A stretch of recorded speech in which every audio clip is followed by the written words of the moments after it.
के बीच में NEET exam धांधली के खिलाफ प्रदर्शन लगातार चल रहे हैं। नीट एग्जाम धांधली को लेकर पटना में प्रदर्शन हुआ है, लोग सड़कों पर आ गए। नीट एग्जाम मामले में पटना में छात्रों ने हल्ला बोल दिया है। छात्र कह रहे हैं हमारे साथ ठगी हो गई है। पटना के छात्रों ने सीबीआई जांच की मांग की है।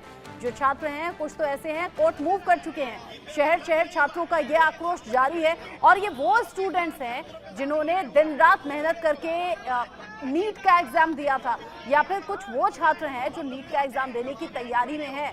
लेकिन उनका ये कहना है कि अगर धांधली ऐसी होगी तो क्या गारंटी है कि मेहनत रंग लाएगी या फिर मेहनत के हिसाब से हमारा रिजल्ट आएगा। रितेश, अभी जगह जगह जो धांधली की खबर है उसको लेकर गुस्से में छात्र हैं, प्रदर्शन भी खूब हो रहे हैं। लेकिन सवाल ये कि पूरा सच, क्योंकि अब तो एक एक करके परतें खुल रही हैं, पूरा सच कब आएगा सामने? अब बिल्कुल देखिए, जाहिर सी बात है कि परीक्षार्थियों में इसको लेकर नाराजगी है और उग्र होना भी लाजमी है, क्योंकि आप 2-2 साल तैयारी करते हैं और उसके बाद परीक्षा में जब धांधली होगी तो जाहिर सी बात है कि उनके दिलों पर क्या गुजर रही है ये हम अच्छे से समझ सकते हैं। लेकिन सबसे पहले पटना पुलिस को भी शाबाशी देनी होगी, खास तौर पर शास्त्री नगर थाना और शास्त्री नगर के जो एसएचओ हैं अमर कुमार, क्योंकि अमूमन इन मामलों में तेजी नहीं दिखाई जाती है, लेकिन पटना पुलिस शास्त्री नगर थाने ने तेजी दिखाई और उन्होंने सॉल्वर गैंग के जो सदस्य हैं उनको पकड़ा और पकड़ने के बाद देखिए कि जो चीज पहले लग रहा था कि बहुत ही छोटे स्तर पर ये सारी चीजें हैं, शुरू में नीट ने इसे स्वीकार नहीं किया था, लेकिन परत दर परत जब कड़ियां खुलने लगी हैं तो देखिए कि सारी चीजें जो है अब वो सामने आने लगी है कि कितना बड़ा ये धंधा है और किस तरह से फर्जीवाड़ा हुआ है। पटना के शास्त्री नगर थाना में ही मैं मौजूद हूँ और यहीं से इस पूरे प्रकरण की शुरुआत हुई थी, जब एक व्हाइट कलर की डस्टर गाड़ी को रुककर चेकिंग की गई, उसमें प्रश्न पत्र पाए गए। उसके बाद जो लोग गिरफ्तार किए गए उनकी निशानदेही पर एक छात्र को पकड़ा गया और जब छात्र को पकड़ा गया तो इतना बड़ा जो मामला है उसका उद्भेदन हुआ। जिस अमित आनंद की गिरफ्तारी हुई, जिसका नाम बाकायदा एफआईआर में दर्ज है, उसके फ्लैट पर जब दबिश डाली गई तो वहां से जले हुए बुकलेट मिले। तो जब इतने सारे साक्ष्य मिल गए तो आखिर एनटीए इस पर क्यों यानी देश के किसी भी हिस्से में आप चले जाइए वहीं से एक धांधली की खबर निकल जा रही है, जिससे छात्र और ज्यादा खुद को टूटा हुआ महसूस कर रहे हैं। वो छात्र जिन्होंने बड़ी शिद्दत से एग्जाम दिया था और अब जब जिस तरीके से उन्होंने मार्क्स की उम्मीद की थी वैसे नहीं आए हैं और 67 बच्चे अगर नंबर 1 रैंक हासिल कर गए हैं तो बड़ी चिंता की बात उन स्टूडेंट्स के लिहाज से। 24 लाख परिवार इससे प्रभावित हैं।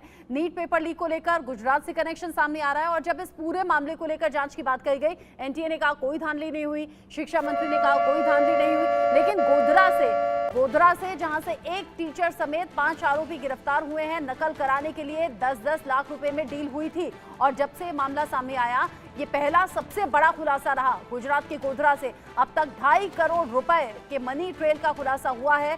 पैसे लेकर नीट परीक्षा पास कराने का ये पूरा गोरख धंधा चल रहा था और इसीलिए हम कह रहे हैं क्या गुजरात एपी सेंटर बन गया नीट में धांधली को लेकर? जयेश सोनी, अपडेट क्या है? 10-10 लाख रुपए में डील हुई, लेकिन कितने स्टूडेंट से डील हुई, कौन कौन था टीचर जिनके इन्वॉल्वमेंट इसमें दिखाई दिए? बिल्कुल, मैं आपको बता दूं कि तकरीबन 30 ऐसे छात्र थे जिनसे डील हुई थी और जैसे हमारे सहयोगी ने बताया, रितेश ने, कि लोग 1-1 हजार किलोमीटर दूर से अलग राज्यों से यहाँ पर आए थे, जबकि नजदीकी सेंटर पसंद करने का अब तक का जो भी ट्रेंड रहा है, लेकिन लोग इतनी दूर का सेंटर पसंद करके इस तरह से जो भी सेटिंग करके 10 लाख रुपए जैसे रकम को दे करके पुलिस ने करीबन 2 करोड़ 30 लाख रुपए के चेक्स बरामद किए थे।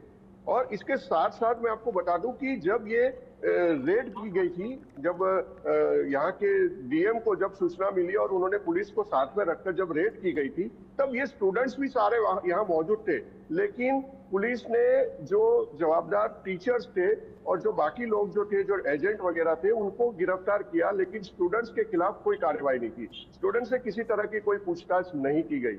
यही मामला एक संदेह पैदा करता है। पुलिस से जब अभी पूछा गया तो उन्होंने ये कहा कि एनआईटी से हमने एड्रेस मांगे हैं उन स्टूडेंट्स के जो कि इस मामले के अंदर इन्वॉल्व हैं। तो ये सारी चीजें जो है वो संदेह पैदा करती है कि पुलिस अभी तक जांच के लिए जो स्फूर्ति दिखानी चाहिए, जो हाँ। एक्टिव होना चाहिए, वो नहीं हो रही है। और पूरा जो मामला है वो अभी एकदम ठंडा पड़ा हुआ है। पुलिस की जांच बिल्कुल भी आगे नहीं बढ़ पाई है। लेकिन 8 जुलाई और चूंकि इस सुप्रीम मामले- कोर्ट में सुनवाई की तारीख है और उससे पहले तमाम ऐसे पहलू हैं, एनटीए चूंकि समय मिला है निश्चित, अब इस पूरे मामले पर जवाब देना होगा। ये कहा गया था बहुत निष्पक्षता के साथ ये परीक्षा हुई है, अब एनटीए को जवाब इस बात को लेकर देना होगा, चूंकि सबूत एक एक करके सामने आ रहे हैं और देश के अलग अलग हिस्सों में जो छात्रों का गुस्सा है वो तो सड़कों पर दिखाई दे ही रहा है। जयेश सोनी, बहुत शुक्रिया आपका। रितेश मिश्रा, आपका भी शुक्रिया। आशीष भी जुड़े थे जो कि जानकारी हम तक पहुंचा रहे थे। आगे जो